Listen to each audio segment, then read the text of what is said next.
So to do a computation, you go chapter 3, table CX, or you go also to chapter 1 first and to chapter 6. But this is given for this section in there. P sub P is already being computed. I divide by 0.9 to have a reference. PM sub R is also given. And make sure that you get it from, sometimes you get confused and you move down, up, and you get the wrong information. You do need to pay attention because a lot of life will depend on this. Divide by 0.9, L sub P and L sub R. This is the most important information. If this were a built-up section, I'm going to do a built-up section later. If this were a built-up section, you have to compute it. It's not given in the code. This is for wide flanges. This is given in the code.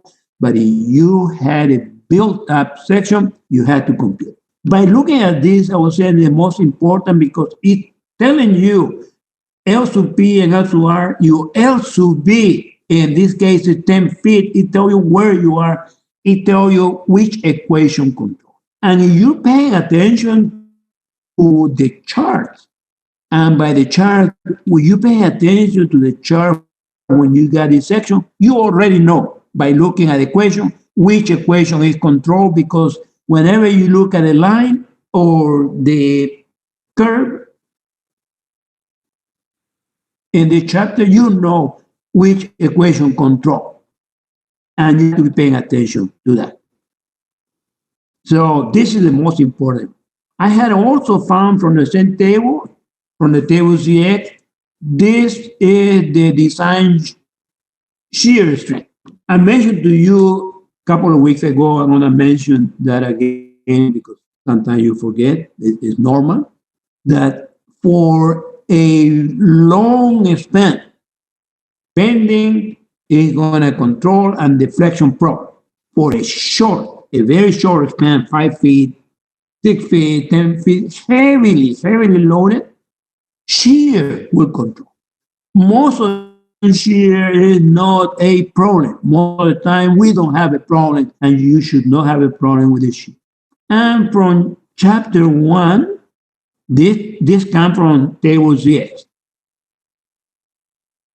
I should have put it in here. From chapter 1, I found SX, that's the elastic modulus, and B over 2 times the thickness of the flange is given, H over TW is given.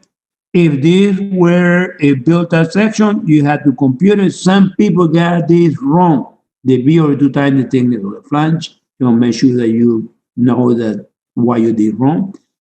And of course, this comes from chapter B. No problem with the flange, no problem with the. Any question before I continue? Because this is part of the final exam. I just want you, I don't want to see you again in the summer. So I want you to pass. Hugo, what do the dashed one mean? Why we can use it? Okay, the dashed line means that for that range, that is not the lightest one. You can use that, but you're gonna be heavier using a heavy one. The design always look for the lightest one. This is like chapter 3, CS.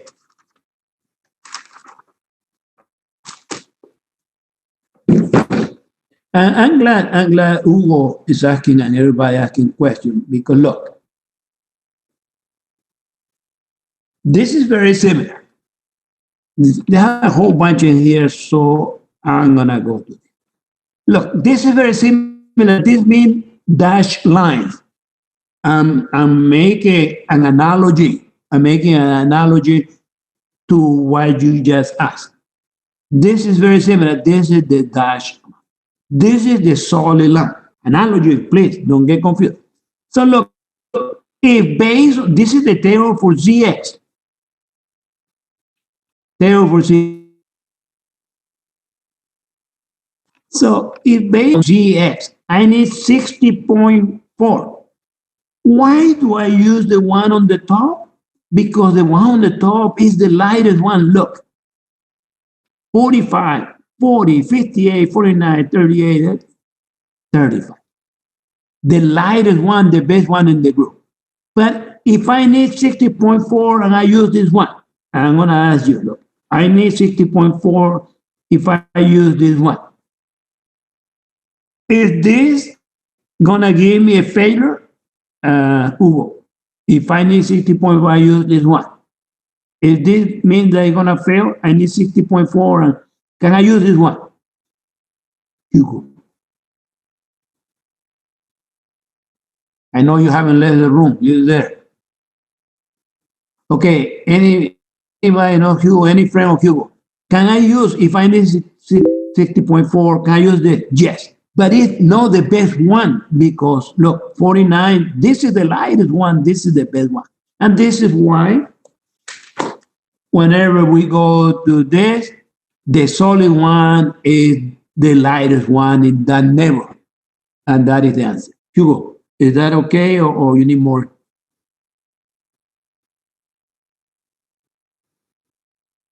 And okay, good. So I'm glad you asked that question. And you know, in the two exams, exam one, exam two, I asked you for the lightest section. You didn't give me the lightest. So you have to look for the lightest section because it is the best section.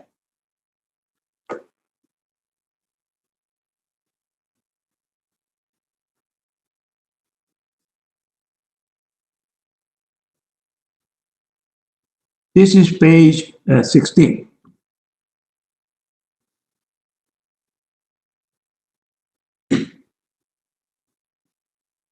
Page 16, and always we need to check L to be our embrace length. And sometimes that embrace length word is confusing because really it's brace. And so it's brace at 2 points, and we call this is the embrace length 10 feet. In our program, we know is the middle one is larger than 5.55, is smaller than 15.9. So definite equation F2, that two control, and this is the equation. These problems are very similar. It's like it's the same person with different clothes every day. They are very similar, but you have to understand, you have to put everything together. It's so important, the understanding of the statics. Mechanical solid is the most important course you ever taken. You don't know right now. And probably you pass and still you don't remember anything.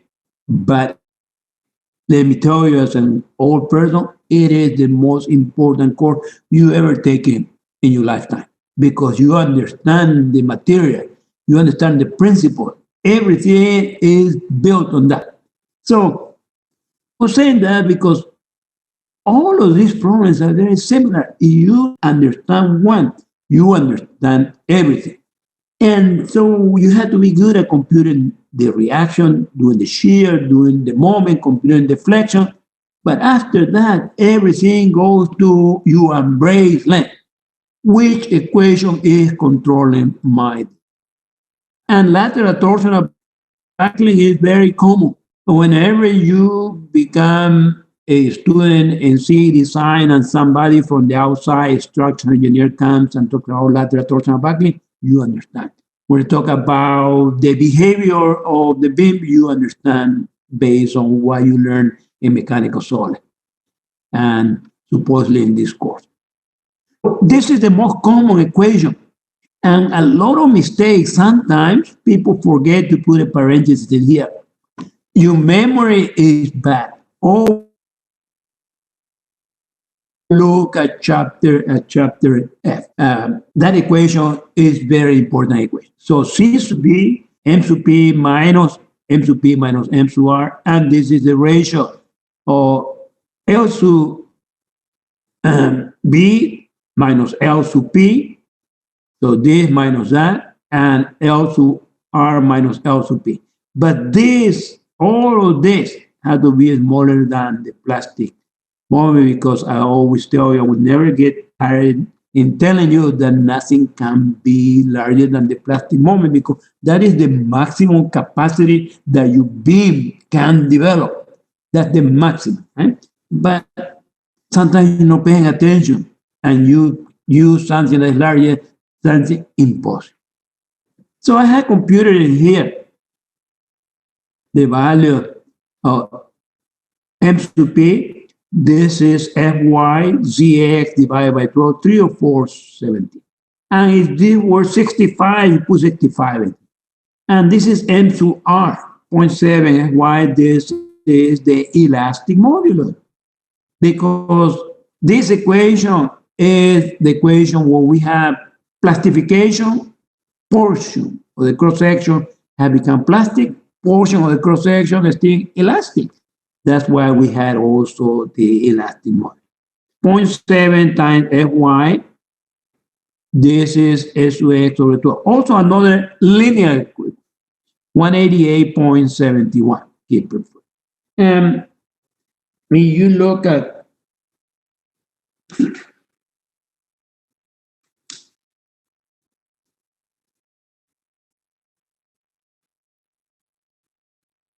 the values from before,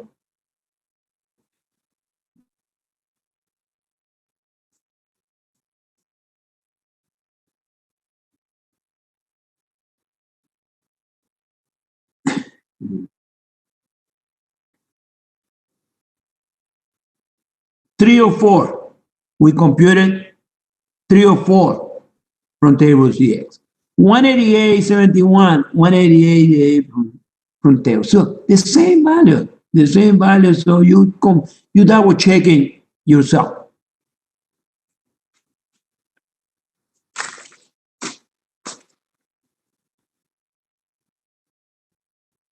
So we computed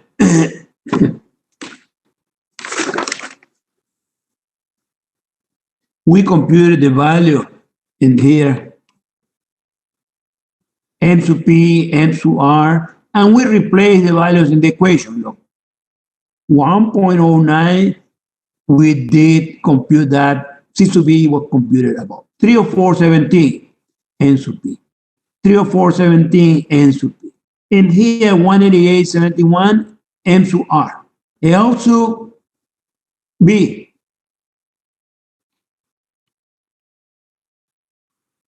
L to B, L to P, L to R, L to P. And in here, this came as 277.43. It's smaller than 304.17, that is M to P. So this is controlling my design right now. 277.43 is controlling my design. It's smaller than M to P. So I need to multiply this time 0.9, 249.69 is my design moment strength. I need to revise the moment. Look, I'm designing for 216.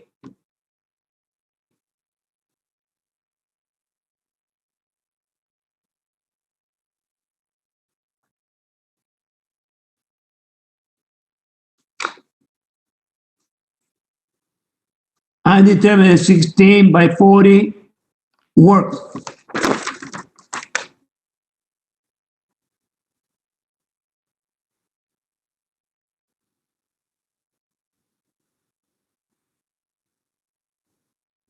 What is this? What is this number? Anybody? The weight of the beam. I had to change it to kips. And because it's a dead low, the dead low, I need to multiply 1.2. This is the entire span. No 10 feet is the entire span. WL squared over 8, because it's a uniform distributed load, is a weight per foot. So give me 221.40, 249.69 is larger than 221.40. So this is okay. Any question up to this point? So I'm going to check the shear too.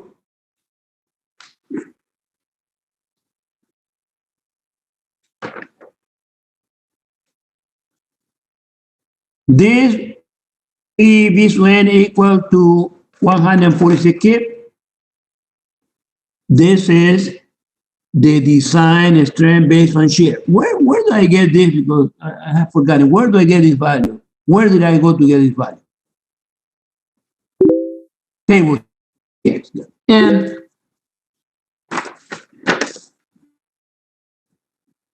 look, right now, my maximum shear is 14.4 kips.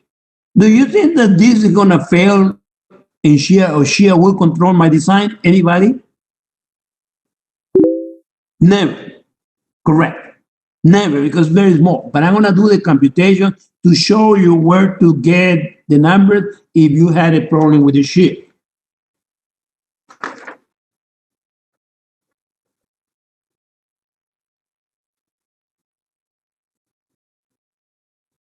So we got to this point where bending is okay while we're providing this means phi m to n larger than m to u. This means required or revised. I had revised this. I already added this, so we're okay. I'm going to check shear.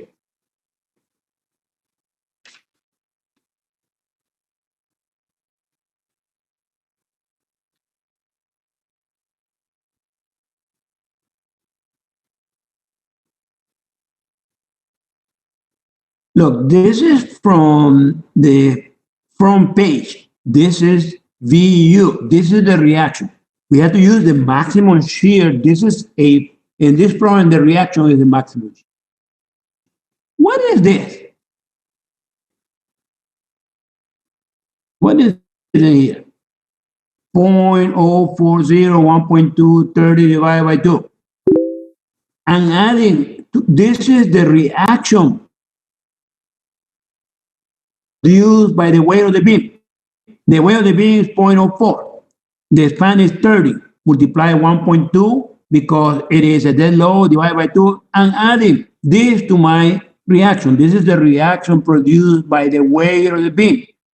So now I have 15.12. So it's not going to fail. But now I want to show you chapter G.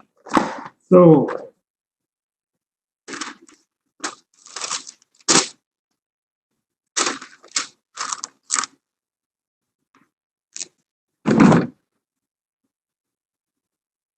look, in the old codes, we used to have a different equation. So when I uploaded the old exams, I didn't look at the file because I didn't have time, and I know that people are asking me, please upload the old exams. So in some of the very, very old exams, we had a different formula for shear because there's more research, more information. So equation change. But sometimes they write the equation a different way, but the answer is exactly the same. So shear somehow became important because shear used to be in chapter F. So whenever you look at a very old exam, chapter F, shear was part at the end of chapter F. Now, shear had gotten a promotion at the own chapter, in here. And you have to be careful because there are two values for phi, two different values, 0.9 and on the next page, 1. And so you do have to be careful with that, 0.9 and 1. But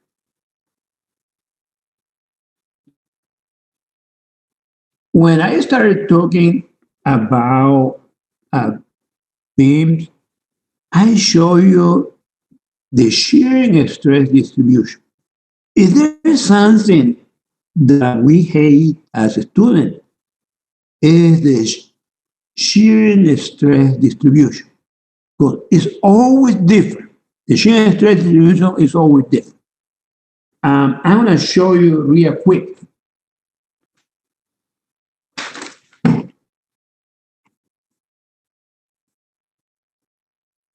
I need to refresh your memory because this is important.